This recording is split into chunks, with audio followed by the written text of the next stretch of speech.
오늘 정부가 전력수급 기본계획을 발표했습니다. 향후 15년의 국가 전력 계획을 짜는 건데요.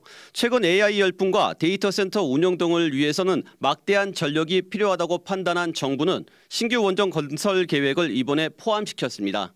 산업부 출입하는 조태임 기자와 스튜디오에서 자세히 짚어보겠습니다. 조 기자 안녕하세요. 네, 안녕하세요. 네, 우선 전력수급 기본계획 이게 좀 생소한데 설명 네. 부탁드릴게요. 네, 예전에 경제개발 5개년 계획 이런 것처럼 전력과 관련해서도 정부가 향후 수요를 예측하고 거기에 맞게 전기 공급을 하기 위한 이제 계획을 짜는 건데요. 네. 전기라는 건 사실 우리 생활에 굉장히 필요한 거죠. 없어서는 안 되는 자원이잖아요. 그렇죠. 또 전력 시설 대부분 많은 비용과 또 시간이 들어갑니다. 그렇다 보니까 이제 정부 주도로 전력 계획을 짜왔던 건데요. 그리고 또 이제 그때그때 변화한 환경을 반영하기 위해서 2년에 한 번씩 계획을 짜고 이제 15년을 기간을 잡고 이제 계획을 짜게 됩니다. 네. 그러니까 일종의 국내 전력 공급과 수요를 위한 이제 밑그림을 짠다 이렇게 보면 될 것 같고요. 오늘 정부는 11차 전력 수급 기본 계획을 발표했는데 2024년부터 2038년까지 향후 15년의 전력 플랜입니다. 여기에는 향후 전력 수요가 얼마나 늘어날지 또 여기에 원전이나 석탄 에너지, 가스 화력 발전소 얼마나 많이 넣을지 어느 정도 비율로 공급을 하게 될지 이런 내용들이 이제 담기게 됐습니다. 네, 그렇군요. 오늘 발표한 전력수급 기본 계획에서 주요하게 봐야 할 특징은 무엇일까요? 그러니까 발표 전부터 가장 관심을 모은 게 신규 원전이 얼마나 포함되느냐였거든요. 네. 결론부터 말씀드리면 신규 대형 원전 3기에 소형 모듈 원자로 우리 보통 SMR이라고 하는데 이 SMR이라를 미니 원전이라고도 불려요. 그러니까 네. 작은 원전. 그래서 이게 이제 하나 포함돼서 4기의 신규 원전이 포함됐습니다. 신규 원전 계획이 포함된 거는 2015년 이후 이제 9년 만에 처음이라고 해요. 네. 아무래도 원전 르네상스를 이제 밝혀온 윤석열 정부의 철학이 반영됐다 이렇게 볼 수 있습니다. 왜 원전을 추가로 짓는 거냐 이렇게 묻는다면은 이제 향후 급증하게 될 수요 전력 수요를 이제 감당하기 위해서인데요. 지금 전기차 상용화되고 있고요. 맞아요. 용인 반도체 클러스터 조성 등의 반도체 산업이나 그다음에 AI 영향으로 이제 데이터 센터 이로 인해 전력 수요가 상상 이상이라고도 합니다.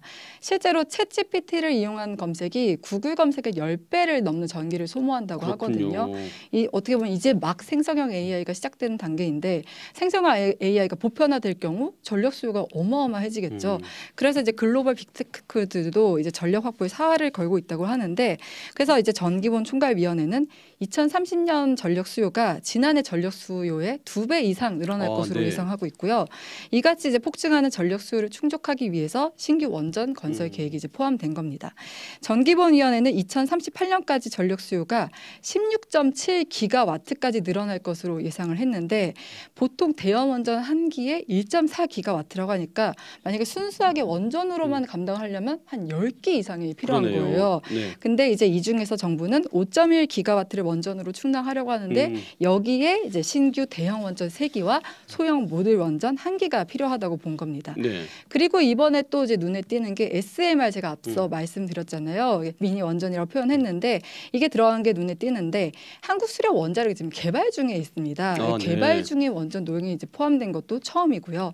그 이외에 태양광이나 풍력 등 재생 에너지도 확대하겠다. 이게 전기본의 계획입니다. 그렇군요. 근데 원전에 대한 불안감이나 저항이 아직 좀 심하고 그렇죠. 그래서 네. 원전 부지 찾는 일이 쉽지 않을 텐데 어떻게 좀 가능할까요? 그러니까 지금 신규 원전 추진 지역으로 거론되는 곳이 문재인 정부 때 백지화됐던 곳들, 경북 영덕 천지 그리고 부산 기장군에 그 한국전력국제원자력대학원 부지 그리고 강원 삼척 대진이 이제 다시 거론되는 분위기인데 삼척 같은 경우는 지금 관광복합단지가 추진되고 있습니다. 그래서 여긴 좀 어려울 것 같고요. 네. 전기본 총괄위원회도 부지를 어디로 할지는 정하진 않았고요.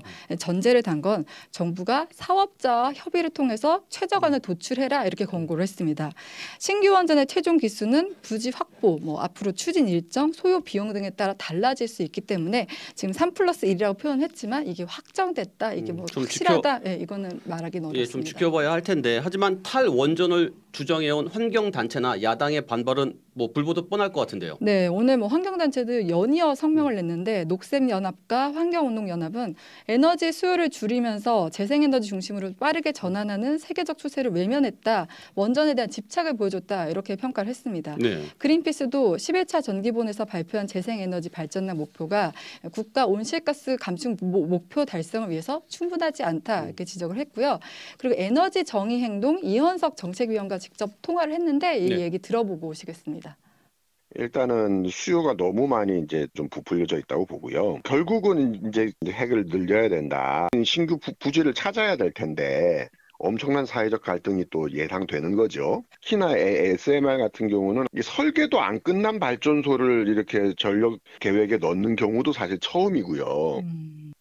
네, 이원석 그 정책위원의 말을 정리하면은 전력 수요를 줄이려는 노력은 안 하고 전력 수요를 오히려 과하게 부풀려서 원전을 도입시킬 명분을 만들었다 이렇게 보고요. 네. 또 원전 신규 부지 선정 과정에서 사회적 갈등이 뻔한데 이렇게 되면 사회적 비용이 크게 늘어나는 거 아니냐 이렇게 지적을 했고 또 앞서 얘기한 상용화가 이루어지지 않은 SMR을 도입하는 것도 좀 부적절하다 이렇게 비판을 했습니다. 네. 그리고 당장 이번 실무안을 바탕으로 정부는 정부안을 마련하고 공청회, 국회 상임위 보고 등의 절차를 거쳐야 되는데 앞서 이재명 대표가 윤석열 대통령과 영수회담을 할 때 전기본을 이제 재생에너지 중심으로 개편해야 한다 이렇게 공식적으로 요구를 했거든요.